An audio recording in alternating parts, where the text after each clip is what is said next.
Assalamu alaikum. Hello everyone. Today we have the second lesson in this semester with our book Mega Goal 6. In the previous lesson, we have talked about the introduction. We have an introductory lesson to this book Mega Goal 6, and today also we will continue on these introductory lessons by talking about the second part in our introductory lessons. But let's talk about our previous lesson. In the previous lesson, we talked about listen and discuss. And we said that in every listening and discussing class, we will have some article or some conversations to comment on, to discuss and talk about, to choose some opinions or ideas regarding these issues. And today, in the introductory listen and discuss, we have some issues here. We talked about human behavior, clever business decision, an accidental discovery, and a breakthrough in space exploration. These four categories, or these four words or sentences, are going to be discussed furthermore in the following units. So we have listened to some of stories that can be considered or can be categorized under these four sentences. We started with the first one, rocking chairs where, and we are going to listen to rocking chairs one more time. Intro Unit, pages 2 and 3. 1. Listen and discuss. Rocking chairs where? Usually people expect to see them on front porches, living rooms, bedrooms, cozy places where one is likely to have the time to relax. One of the last places where you'd expect to see rocking chairs is a busy airport, right? Wrong. Rocking chairs have caught on as a special touch in about 40 airports in the U.S. The trend started in 1997 at an international airport that was hosting a photography exhibit called Porch Sitting. There were photos of porches with rocking chairs, with actual rocking chairs placed in front of the photos as props. When the exhibit was over and the rocking chairs were being removed, people started protesting. So the airport manager was quick to respond. He kept the chairs and ordered more. From then on, rocking chairs spread as a trend to more airports. Okay, now we've listened to the first story, which is rocking chairs where. To which category do you think this story belongs to? To human behavior, an accidental discovery, a breakthrough in space exploration, or to the last one, a clever business decision? Yes, you've guessed it. Yes, it belongs to a clever business decision. Now let's go to the second one. Is Europa similar to Earth? Is Europa similar to Earth?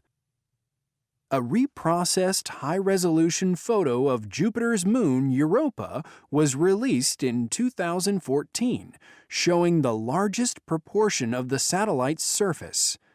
Scientists claim that there is water underneath Europa's icy shell that could host life under the right conditions.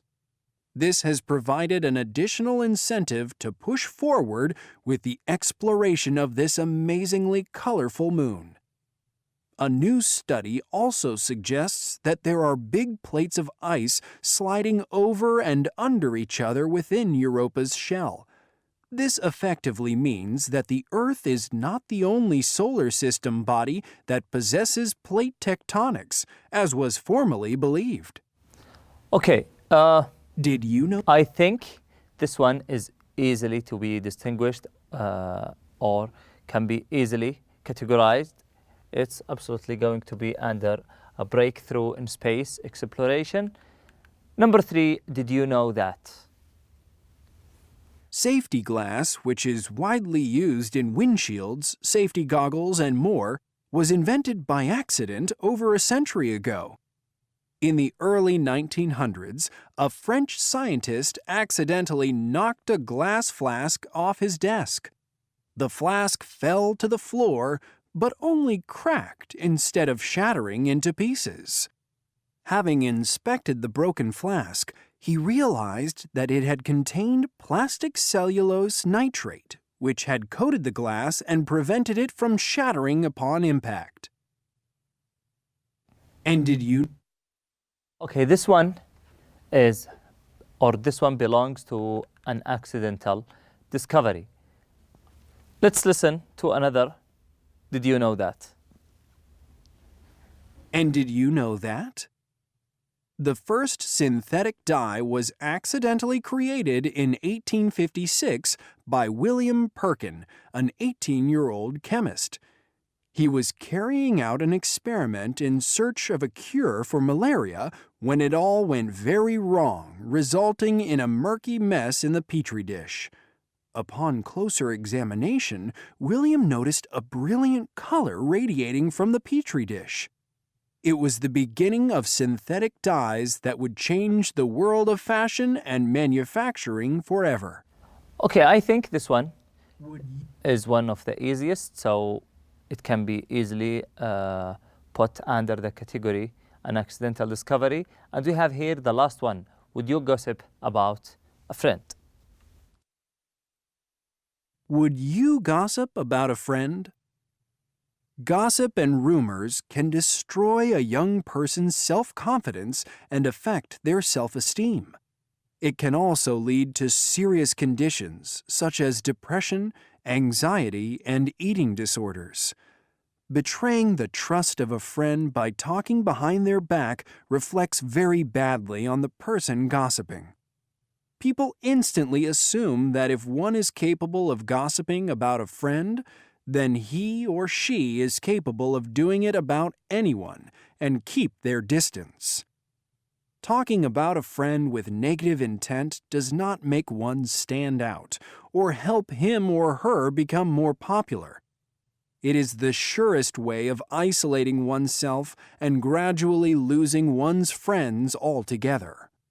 Okay, would you gossip about a friend is absolutely a human behavior. After that, we have our lesson today. It is conversation.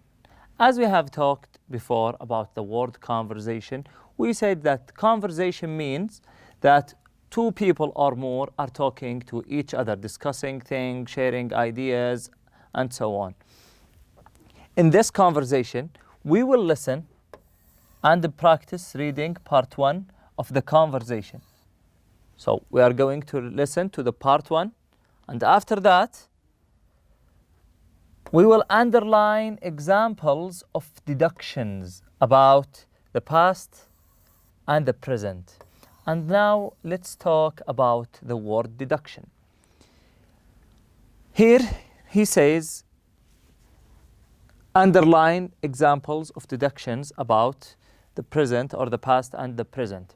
What is the meaning of the word deductions? Deductions means when you talk about something and you guess the meaning or you take the results that is or that might be implied in the sentence. When you hear something, you can deduct the result of what you have just heard. So when you hear something, you can guess the result. This process called deduction. And today we are going to talk about the deduction. Firstly, we will listen to a conversation between Adnan and Omar. These underlined sentences are deductions. Like here, this one is a deduction. Okay? This one is a deduction, and also this one. These are deducted sentences. Now I want you to listen to this conversation. This is the part 1. So you can understand the way the deduction work, and you can do it by your own in part 2. Page 4. 3. Conversation. Listen and practice reading part 1 of the conversation in pairs. Then underline examples of deductions about the past and the present. Hey, listen to this. It's about a man who survived a plane crash. There can't be too many people who've lived to talk about a crash. No, probably not. Apparently, the plane had crashed and burst into flames about 2 to 4 kilometers from the end of the runway. According to this article, 3 passengers survived the impact, but 2 of them died in hospital a few hours later. He must have been the only survivor then. Correct. He was thrown off the plane, strapped to his seat, and landed upright on the street. You must be kidding. He can't have landed upright on the street. Do you believe it? That's what the article says. Here's a picture of the man now. He was only 17 when it happened. It happened in January 1985. You can look it up. I'll do that. Is there more? Okay, so Adnan was talking about a plane crash, and he said that a man who survived a plane crash. And we know that, unfortunately, people mostly die in plane crashes. So when he said that it's about a man who survived a plane crash, Omar was a little bit shocked and confused because he said that there can't be too many people who have lived to talk about a crash. He deducted from his background that people die in the plane crashes. So he said that there can't be too many people who have lived to talk about a crash. Okay? After that, when Adnan talked and said that there are 3 people who survived and 2 of them died in a hospital, what did Omar say? Omar said he must have been the only survivor. This is another deduction because he knew that most people die and 2 of the 3 survivors have died in the hospital, so that person must be the only survivor. After that, we are going to listen to the second part of the conversation. Now we have another conversation between Adnan and Omar. They are going to talk about something, and I want you this time to fill the blanks by your own. Listen carefully to the conversation and try to fill the gaps by your own. We will listen to this conversation twice so you can pick the answers correctly, and after that we will talk and listen in the third time with the slide that has the answers on. Now we will go ahead and listen for the first time to this conversation. Here's another story of a man who beat the odds. Not another plane crash. No, this happened in Sweden. The man was trapped inside his car for 2 months. 2 months? Why didn't he try to get out? He couldn't. His car was snowed over. He must have got snowed in on his way to the next town. He can't have stayed alive for 2 months in the cold. What did he eat? According to the interview, he ate snow and whatever snacks he had. But that can't have been enough for 2 months. He must have been confused. It must have been less than 2 months. Yes, well, the rescuers felt the same way. They couldn't believe he'd been there that long, but scientists confirmed that he must have gone into hibernation. They also said that an igloo effect must have been created by the insulation of the car, so he was able to survive. Okay, we will listen one more time. Here's another story of a man who beat the odds. Not another plane crash. No, this happened in Sweden. The man was trapped inside his car for 2 months. 2 months? Why didn't he try to get out? He couldn't. His car was snowed over. He must have got snowed in on his way to the next town. He can't have stayed alive for 2 months in the cold. What did he eat? According to the interview, he ate snow and whatever snacks he had. But that can't have been enough for 2 months. He must have been confused. It must have been less than 2 months. Yes, well, the rescuers felt the same way. They couldn't believe he'd been there that long, but scientists confirmed that he must have gone into hibernation. They also said that an igloo effect must have been created by the insulation of the car, so he was able to survive. Okay, now we have listened to Adnan and Omar talking about the story of a man who have been snowed in his car. Adnan was telling the story and Omar is deducing some parts of the story. For example, he said he can't stay alive for 2 months in the cold. What did he eat? And he was also deducing other things that haven't been discovered yet. So he is having his own deductions. Now in this slide, we have the gaps filled with the correct answer, and we will listen for the third time so you can get the correct answer. Here's another story of a man who beat the odds. Not another plane crash. No, this happened in Sweden. The man was trapped inside his car for 2 months. 2 months? Why didn't he try to get out? He couldn't. His car was snowed over. He must have got snowed in on his way to the next town. He can't have stayed alive for 2 months in the cold. What did he eat? According to the interview, he ate snow and whatever snacks he had. But that can't have been enough for 2 months. He must have been confused. It must have been less than 2 months. Yes, well, the rescuers felt the same way.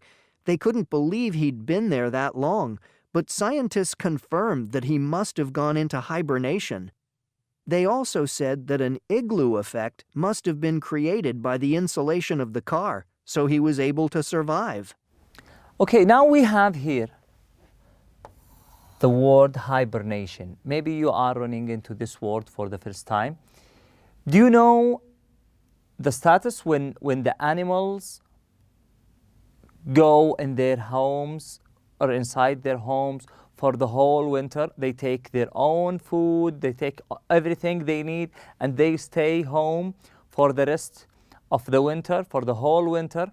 This is called hibernation. So the scientists said that he might have gone into hibernation. The word here, they said also that an igloo effect. The word igloo refers to the snow houses. If you have seen or if you have heard about the snow houses, they are called igloos. This is the last part of our lesson today. Thank you all for attending and listening to this lesson, and I hope you enjoy the rest of the day. Assalamu alaikum.